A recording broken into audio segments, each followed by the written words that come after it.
नमस्ते दोस्तों, मैं डॉक्टर धीरज भत्ते, हिंदी विभाग प्रमुख, संजीवनी महाविद्यालय चापोली। आज के इस ऑनलाइन ताशिका में आप सभी का हार्दिक स्वागत है। बीए, बीएससी, बीकॉम द्वितीय वर्ष के एशियन हिंदी पाठ्यक्रम के अंतर्गत कथेतर गद्य प्रश्न पत्र क्रमांक 3 में इंस्पेक्टर मातादीन चांद पर इस व्यंग्य रचना को हम देख रहे हैं। इस व्यंग्य रचना के रचनाकार हरिशंकर परसाई है। इंस्पेक्टर मातादीन चांद पर इस व्यंग्य रचना में भारतीय पुलिस कार्य पद्धति को व्यंग्यात्मक ढंग से उजागर करने का प्रयास किया गया है। इंस्पेक्टर मातादीन को भारत सरकार ने चांद पर वहाँ की पुलिस व्यवस्था को चुस्त दुरुस्त करने के लिए भेजा है। मातादीन ने वहाँ की पुलिस को झूठ, फरेब तथा भ्रष्टाचार का ऐसा तौर तरीका सिखाने में तत्पर हो गए हैं जिससे वहाँ की संस्कृति का विनाश होने लगा है। वहाँ के लोग पुलिस के झूठे मुकदमे तथा आरोप से बचने के लिए पारस्परिक सहयोग, सेवा एवं सहायता का कार्य छोड़ने लगे हैं। अंत में चांद की सरकार के अनुरोध से इंस्पेक्टर मातादीन को भारत बुला लिया गया है।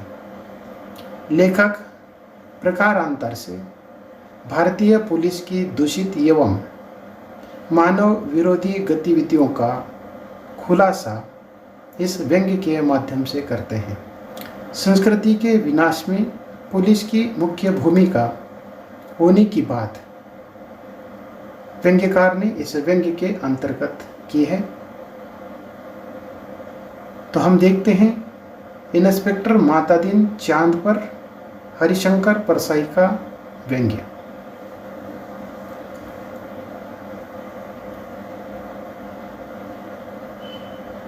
तो इस व्यंग्य में जो कहानी बताई गई है वो फैंटेसी शैली के अंतर्गत है। काल्पनिकता के आधार पर पुलिस व्यवस्था की पोल खोलने का काम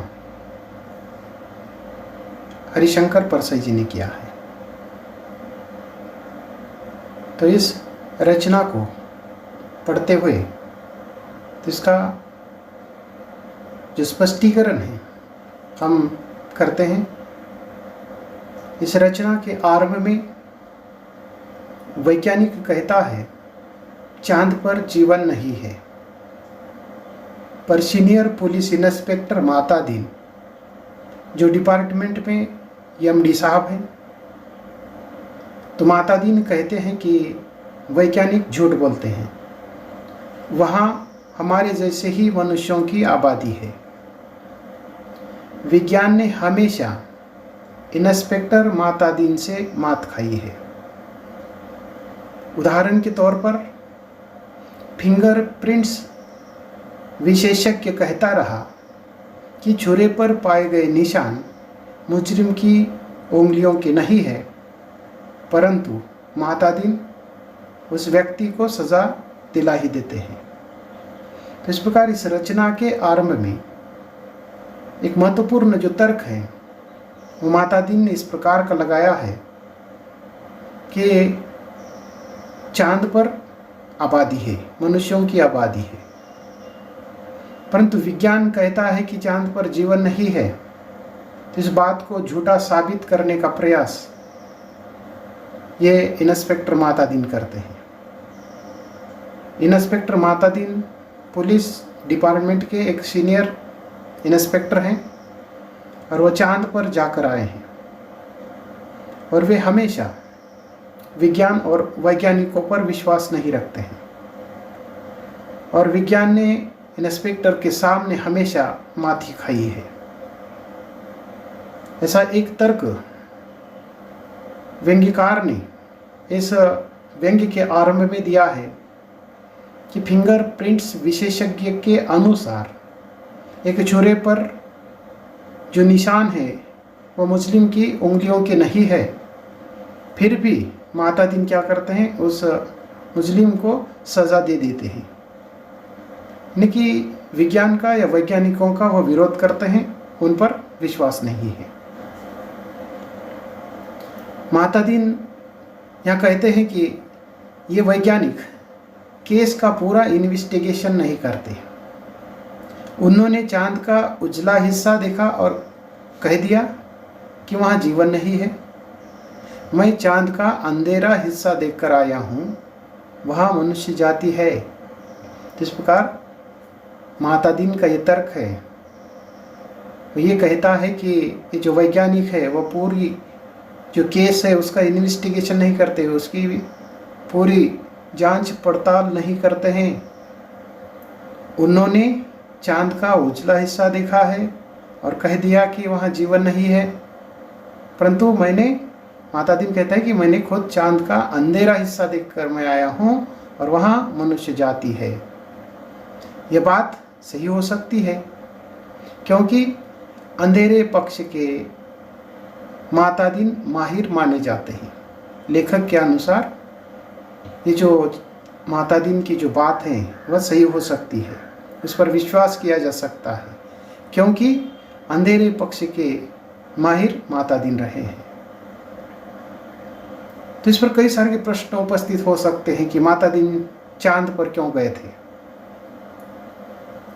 टूरिस्ट के लिए गए होंगे या फिर किसी अपराधी को पकड़ने के लिए, परंतु लेखक यहाँ बताते हैं कि नहीं, वे न तो टूरिस्ट की हैसियत से या फिर किसी फरारी अपराधी को पकड़ने के लिए वहाँ नहीं गए थे।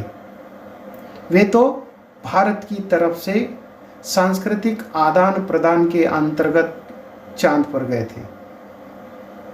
तो यहाँ उसका स्पष्टीकरण देते हुए लेखक लिखते हैं कि चांद सरकार ने भारत सरकार को लिखा था। चांद सरकार ने भारत सरकार को एक पत्र लिखा था। उस पत्र का जो संदर्भ है वह इस प्रकार था, यूँ हमारी सभ्यता बहुत आगे बढ़ी है पर हमारी पुलिस में पर्याप्त सक्षमता नहीं है। वह अपराधी का पता लगाने और उसे सज़ा दिलाने में अक्सर सफल नहीं होता। सुना है, चांद की ये जो सरकार है वह कहते हैं कि सुना है आपके यहाँ राम राज्य है, मेहरबानी करके किसी पुलिस अफसर को भेजे जो हमारी पुलिस को सुशिक्षित कर दे। तो इस प्रकार का पत्र चांद की सरकार ने भारत की सरकार को लिखा है। भारत की तारीफ भी उन्होंने की है। यहाँ राम राज्य की जो बात है उसको व्यक्त करते हुए यहाँ भारत का एक पुलिस ऑफिसर चांद पर बुलाने की उन्होंने बात कही है।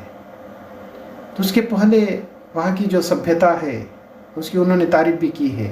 यूँ हमारी सभ्यता बहुत आगे बढ़ चुकी है परंतु हमारी पुलिस पर्याप्त सक्षम नहीं है। तो इस प्रकार की बात ये चांद की सरकार करते हैं और वहाँ की जो पुलिस है अपराधियों को पता लगाने, उनको सज़ा दिलाने में अक्सर सफल नहीं हो रही है।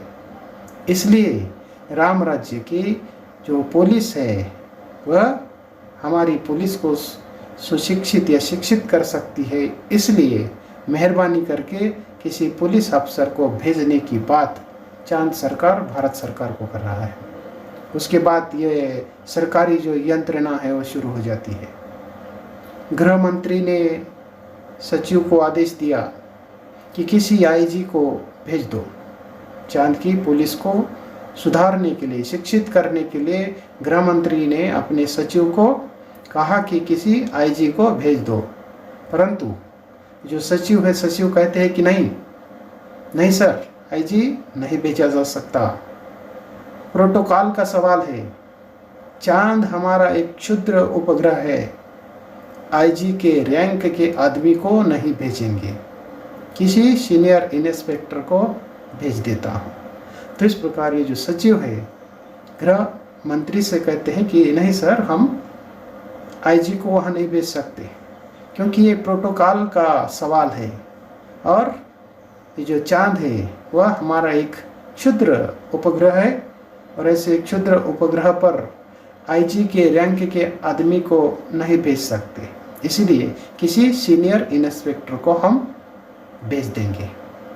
और ये तय हो जाता है कि हजारों केसों के investigation officer senior inspector Matadin को भेज दिया जाए। तो इस प्रकार का निर्णय हो जाता है।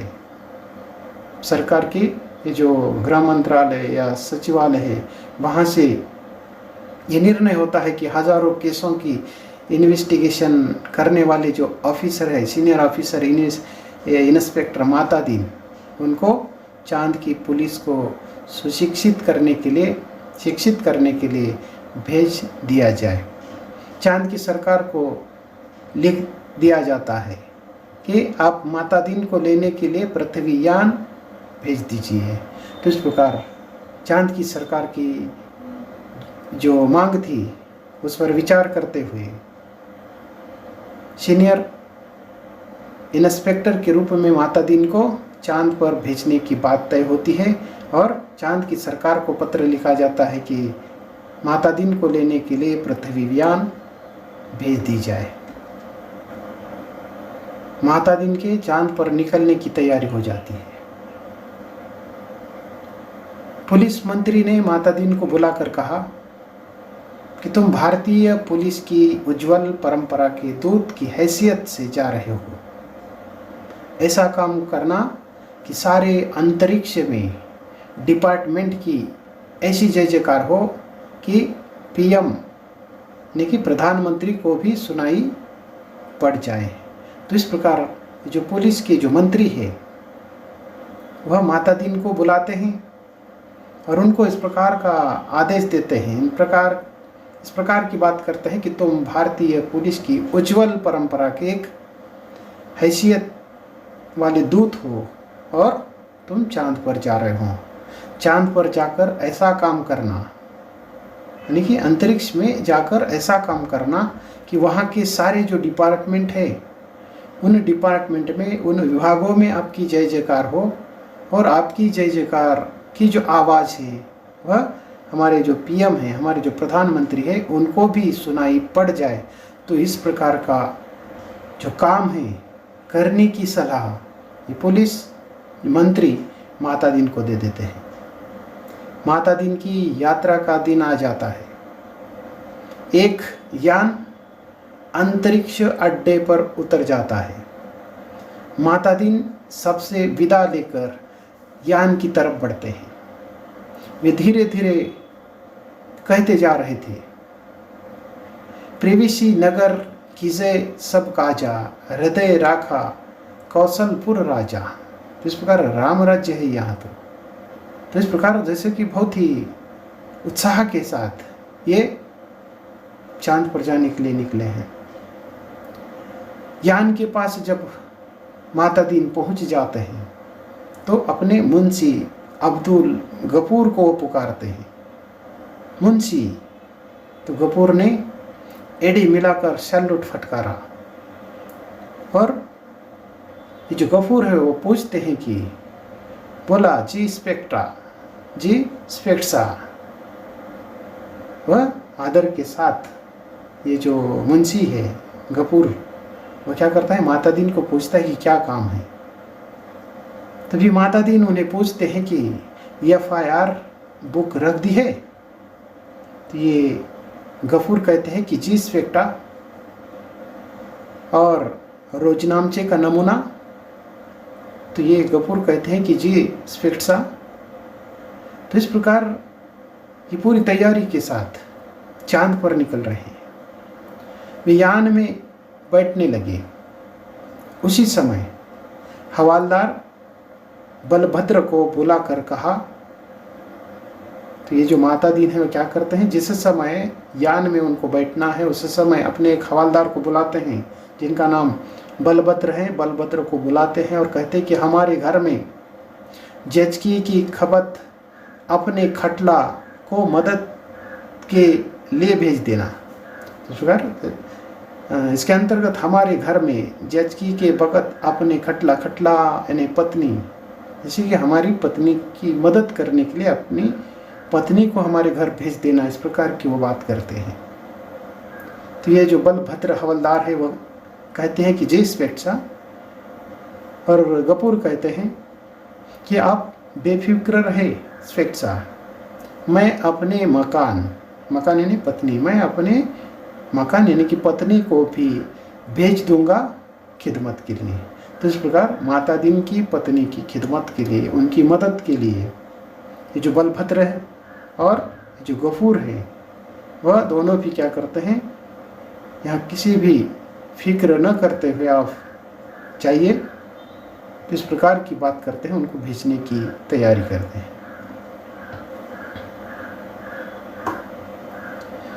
माता दीन जब यान में प्रवेश करते हैं तो यान चालक से भी कई प्रश्न करते हैं। तो उसे पूछते हैं कि ड्राइवर लाइसेंस है? तो यान चालक कहता है कि जी है साहब। दूसरा प्रश्न करते हैं कि और गाड़ी में बत्ती ठीक है? तो वह कहता है कि जी ठीक है।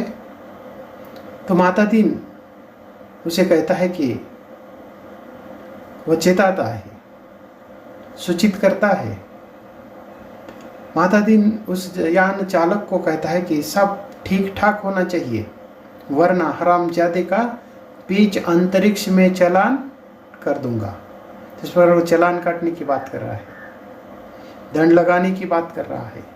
तो इस प्रकार सब कुछ अगर ठीक होना चाहिए, अगर सब कुछ ठीक नहीं है तो मैं अंतरिक्ष के बीच में चालान काट दूंगा।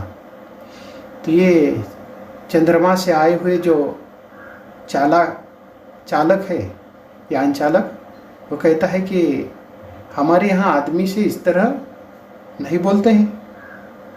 तो माता दीन ने उस पर कहा कि जानता हूँ वो तुम्हारी पुलिस कमज़ोर क्यों है, अभी मैं उसे ठीक करता हूँ। तो इस प्रकार चंद्रमा का ये जो चालक है वो कहता है कि हमारे यहाँ आदमी को इस तरह से बात नहीं करती।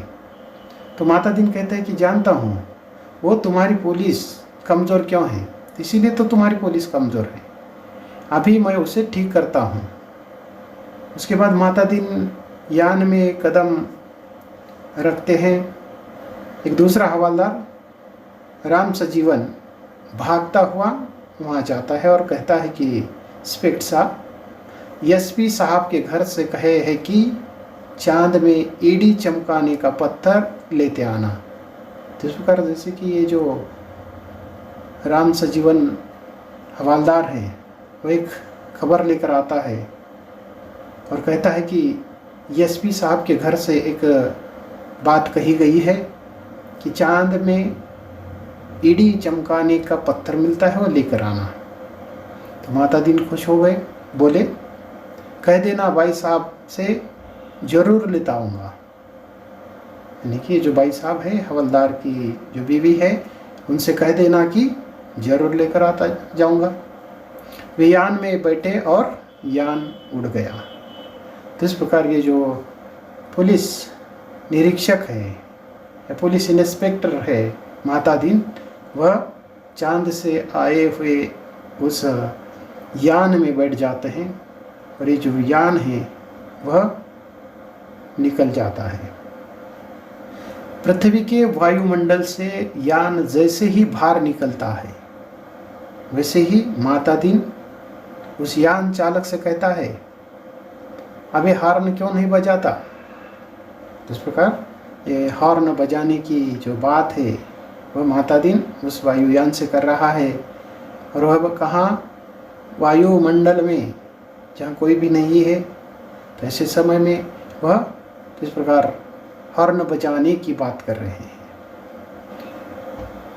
इस पर चालक ने जवाब दिया आसपास लाखों मील में कोई नहीं है, आसपास लाखों मील तक कोई भी नहीं है। तो माता दीन ने उस यान चालक को डांटा, मगर रोल इज रोल, हॉर्न बजाता चल। तो इस प्रकार जैसे कुछ धमकाते हैं, डांटते हैं, रूल है क्योंकि हॉर्न बजाना चाहिए, हॉर्न बजाते चल, तो इस प्रकार उसे धमकाते हैं। चालक अंतरिक्ष में हॉर्न बजाता हुआ यान को चांद पर ले जाता है। वहाँ चांद पर ये यान उतरता है। अंतरिक्ष अड्डे पर पुलिस अधिकारी माता दीन के स्वागत के लिए खड़े हैं। माता दीन रौब से उस यान से उतरते हैं और उन अफसरों के कंधे पर नज़र डालते हैं कि वहाँ किसी के भी कंधे पर किसी प्रकार का कोई स्टार ही नहीं है। फीते भी किसी के लगे नहीं थे। तो इसका अंदाज़ा करते हुए माता दीन ने एड़ी मिलाना और हाथ उठाना जरूरी नहीं समझा। फिर उन्होंने सोचा कि मैं यहाँ इंस्पेक्टर की हैसियत से नहीं, एक सलाहकार की हैसियत से आया हूँ। तो इस प्रकार अंतरिक्ष में ये जो यान है उतरने के बाद माता दीन क्या करते हैं, उस अंतरिक्ष अड्डे पर उसके स्वागत के लिए चांद की बहुत सारी पुलिस अधिकारी लोग वहाँ स्वागत के लिए खड़े हैं। माता दीन बड़े ही रुबाब के साथ उस यान से उतरते हैं। देखते हैं कि उन्हें ऐसा लगता है कि यहाँ कोई अधिकारी नहीं है, क्योंकि उन्होंने इस प्रकार का तर्क लगाते हैं कि अफसरों के कंधों पर, पुलिस की जो वर्दी होती है उसके कंधों पर स्टार होते हैं, ये भी उनको नहीं दिखाई दे रहे हैं। और उससे अनुमान लगाते हैं कि यहाँ कोई हमसे बड़ा कोई अधिकारी नहीं है। अपनी एड़िया न मिलाते हुए हाथ उठाना उनको ज़रूरी नहीं लगता। और पुनः सोचते हैं कि मैं यहाँ इंस्पेक्टर नहीं हूँ, मैं तो एक सलाहकार की हैसियत से आया हूँ। जो मुझे भारत सरकार ने यहाँ चांद की सरकार की विनती से यहाँ की चांद की पुलिस को शिक्षित करने के लिए भेजा है। माता दीन को वे लोग एक लाइन में एक अच्छे बंगले में रहने की व्यवस्था करते हैं। एक दिन का आराम करने के बाद माता दीन ने दूसरे दिन काम शुरू किया। सबसे पहले माता दीन ने वहाँ की पुलिस लाइन का मुलाहिजा किया, निरीक्षण किया। और शाम को उन्होंने वहाँ के आईजी से कहा कि आपके यहाँ पुलिस लाइन में, लाइन यानी कि थाने में, यानी कि पुलिस थाने में हनुमान जी का मंदिर नहीं है। हमारे राम राज्य में हर पुलिस लाइन में हनुमान जी है। तो इस प्रकार एक दिन आराम करने के बाद ये अपना काम शुरू करते हैं। वहाँ की जो पुलिस लाइन है, पुलिस लाइन यानी कि पुलिस थाना है, उसका निरीक्षण करते हैं। और शाम के समय वहाँ के आईजी को कहते हैं कि आपके यहाँ पुलिस लाइन में हनुमान जी नहीं है, हनुमान जी का मंदिर नहीं है।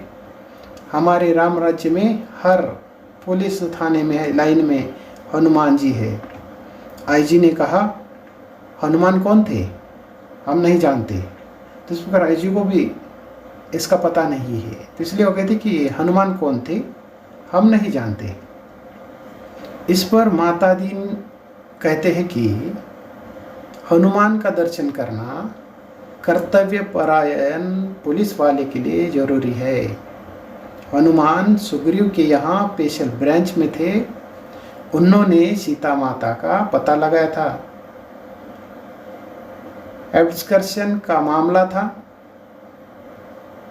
दफा 3621 हनुमान जी ने रावण को सजा वही दे दी, उसकी प्रॉपर्टी में आग लगा दी। पुलिस को यह अधिकार होना चाहिए कि अपराधी को पकड़ना और वही सजा दे दी।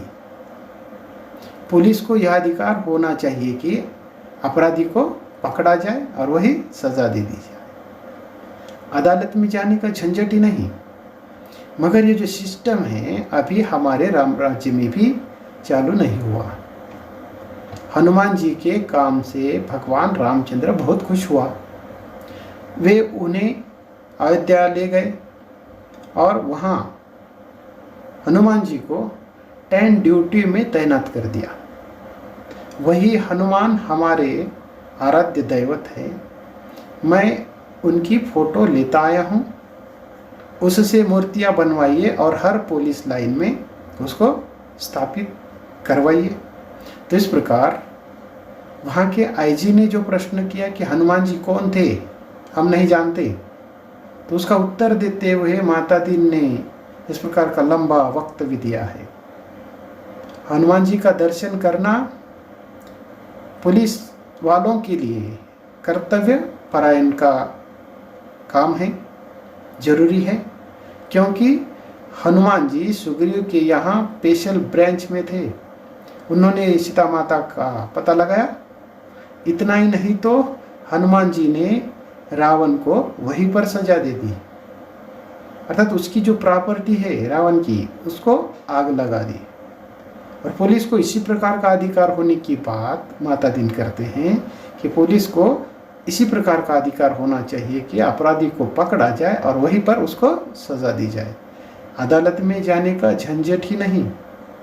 तो इस प्रकार ये जो अधिकार है हनुमान जी का, जैसा उसको अपराधी, हनुमान जी ने जैसा अपराधी को पकड़कर उसको सजा दी, उस प्रकार का अधिकार हमारे राम राज्य में भी नहीं है, ये भी बात वो कहते हैं। और इस प्रकार हनुमान जी की तारीफ करते हुए माता दीन कहते हैं कि रामचंद्र जी ने भी हनुमान जी पर खुश होकर उन्हें अयोध्या ले गए और वहाँ एक बड़े ऑफिसर के रूप में उनको तैनात किया गया। और वही हनुमान हमारे आराध्य दैवत हैं और मैं उनकी जो फ़ोटो है साथ लेकर आया हूँ। इस फोटो की मूर्तियाँ बनवाइए, हर पुलिस थाने में ये जो हनुमान जी की मूर्ति है वह लगवाने की बात करते हैं। माता दीन जी उन कारणों का अध्ययन कर रहे थे जिनसे पुलिस लापरवाह और अलाल हो गई है। अलाल का अर्थ क्या है? आलसी। तो इस प्रकार कुछ दिनों के बाद ये जो माता दीन है कि वहाँ का जो पुलिस विभाग है, यहाँ की पुलिस मुजरिम को क्यों नहीं पकड़ती है, अपराधियों को क्यों नहीं पकड़ती और उसको क्यों सजा नहीं देती है, वहाँ की पुलिस लापरवाह क्यों बन गई है, अलाल क्यों हो गई है, आलसी क्यों हो गई है, उसका वह पता लगा रहे, अध्ययन कर रहे हो। वह अपराधियों पर ध्यान क्यों नहीं देती है, कोई कारण नहीं मिल रहा है। ये जो माता दीन है वह भी परेशान होती कि उनको भी ये जो पुलिस है लापरवाह क्यों है, अपराधियों पर ध्यान क्यों नहीं देती है, तो उसका कोई कारण ही नहीं मिल रहा है। परंतु एकाएक उनकी बुद्धि में एक चमक आ गई। उन्होंने चांद के जो मुंशी है उनसे कहा, जरा तनख्वाह का रजिस्टर बताओ। ये जो मुंशी जी है तनख्वाह का रजिस्टर उनको देते हैं। ये पुलिस का तनख्वाह का रजिस्टर देखते हैं और उसके बाद वो कहते हैं कि तो सब समझ गया। उस रजिस्टर को देखते हैं और कहते हैं कि मैं सब समझ गया, कारण पकड़ में आ गया। शाम को उन्होंने पुलिस मंत्री से कहा कि मैं समझ गया कि आपकी पुलिस मुस्तैद क्यों नहीं है, मुस्तैद यानी कि तैनात क्यों नहीं है, सजग क्यों नहीं है, क्यों इस प्रकार का काम नहीं करती है, आपकी पुलिस आलसी क्यों है, लापरवाही क्यों करती है।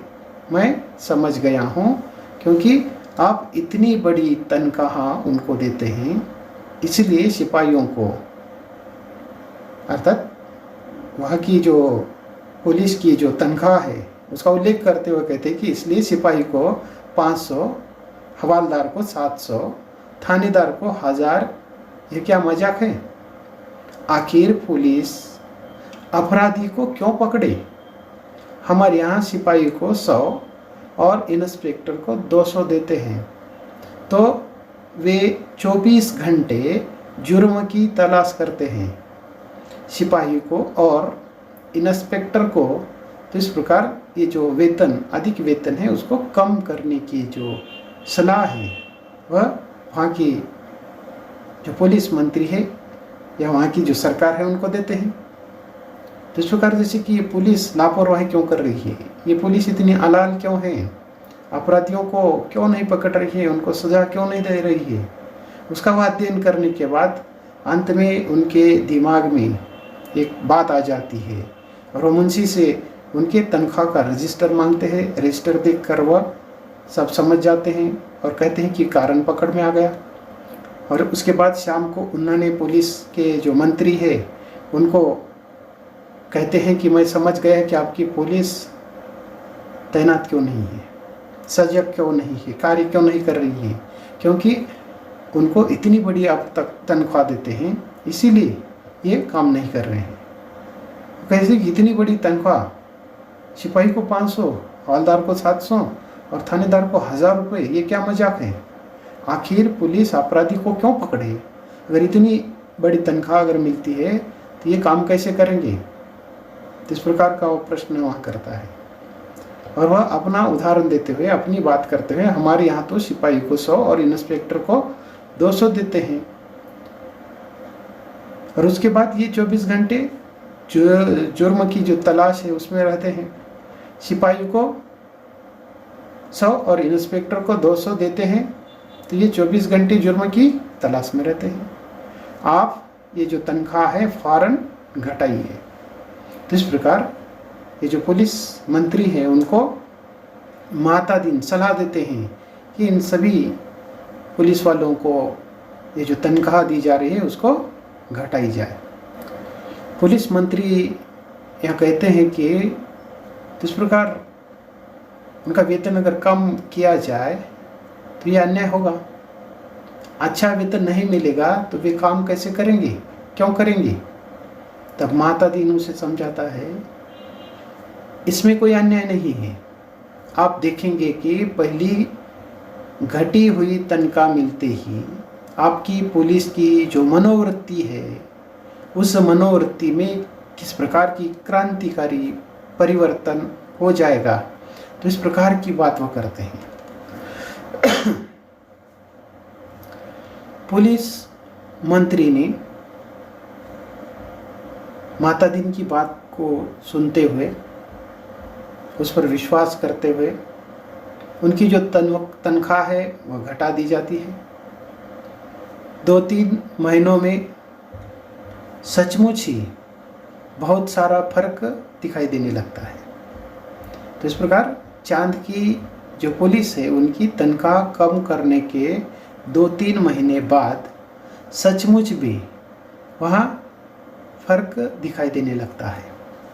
वहाँ की जो पुलिस है एकदम मुस्तैद हो गई है, तैनात हो गई है, सजग हो गई है, सोते से एकदम वह जाग गई है, चारों तरफ नज़र रखने लगी है। अपराधियों की जो दुनिया है उसमें एक प्रकार की घबराहट छा गई है। पुलिस मंत्री ने तमाम स्थानों के जो रिकॉर्ड है बुलवाकर देखते हैं। पहले से कई गुने अधिक जो केसेस है वह रजिस्टर हुए हैं और उन्होंने इस प्रकार का जो परिवर्तन है देखकर वहाँ की जो पुलिस मंत्री है वो क्या करते हैं कि पूरा रिकॉर्ड चेक करते हैं। हर थाने में देखते हैं कि जो केसेस है वो बढ़ गई हैं, वो पूरा रिकॉर्ड बुलवा कर देखते हैं। तो अंत में माता दीन से कहते हैं कि मैं आपकी सोच की तारीफ करता हूँ, आपने क्रांति कर दी, पर यह हुआ किस तरह? जिस प्रकार पुलिस यंत्रणा में जो परिवर्तन हुआ है तो चारों तरफ ये पुलिस नज़र रख रही है, सोते हुए जाग गए हैं, एकदम ये पुलिस मुस्तैद हो गई है, अपराधियों में एक प्रकार की घबराहट छा गई है। ये जो परिवर्तन है इस परिवर्तन को लेकर ये जो पुलिस मंत्री है वो माता दिन से पूछते हैं कि उसकी तारीफ करते हुए पूछते हैं कि मैं आपकी सोच की तारीफ करता हूँ कि आपने इस प्रकार की जो क्रांति कर दी है यह किस प्रकार हुआ है, उसका कारण क्या है? तब माता दिन उस पुलिस मंत्री को समझाते हैं कि बात बहुत मामूली सी है।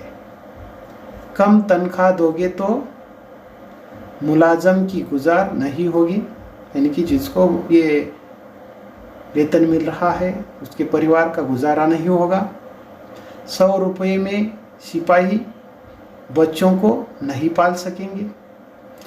200 में ये जो इंस्पेक्टर है ठांट बांट मेंटेनेंस नहीं कर सकता, उसे ऊपरी आमदनी की ज़रूरत पड़ेगी और इस ऊपरी आमदनी के लिए ये जो पुलिस यंत्रणा है काम करना शुरू करेगी। तो इस प्रकार ये ऊपरी आमदनी तभी होगी जब वह अपराधी को पकड़ेगा। इतना ही नहीं तो सचेत कर्तव्य पलायन और मुस्तैद हो जाएगा। हमारे राम राज्य में स्वच्छ और समक्ष प्रशासन की यही रहस्य है। तो इस प्रकार माता दीन वहाँ के पुलिस मंत्री को समझाते हैं कि बात बहुत मामूली सी है, कम तनख्वाह दोगे तो ये जो लोग हैं वह अपने परिवार का गुजारा ठीक ढंग से नहीं करेंगे। 100 रुपये में सिपाही अपने बच्चों का ठीक ढंग से पालन नहीं कर पाएगा। 200 में इंस्पेक्टर ठांट डांट मेंटेन नहीं कर सकता, इसलिए उसे ऊपरी आमदनी की ज़रूरत पड़ेगी और ऊपरी आमदनी तभी होगी जब ये अपराधी को पकड़ पाएंगे। ये जो गरज है, इस गरज के कारण वह अपराधियों पर नज़र रखेंगे, एकदम सचेत हो जाएंगे, कर्तव्य पलायन हो जाएंगे, मुस्तैद हो जाएंगे। और हमारे राम राज्य में तो ऐसा ही होता है। स्वच्छ और सक्षम प्रशासन का यही रहस्य है। तो इस प्रकार की जो बात है वो माता दीन चांद के उस पुलिस मंत्री के सामने करते हैं।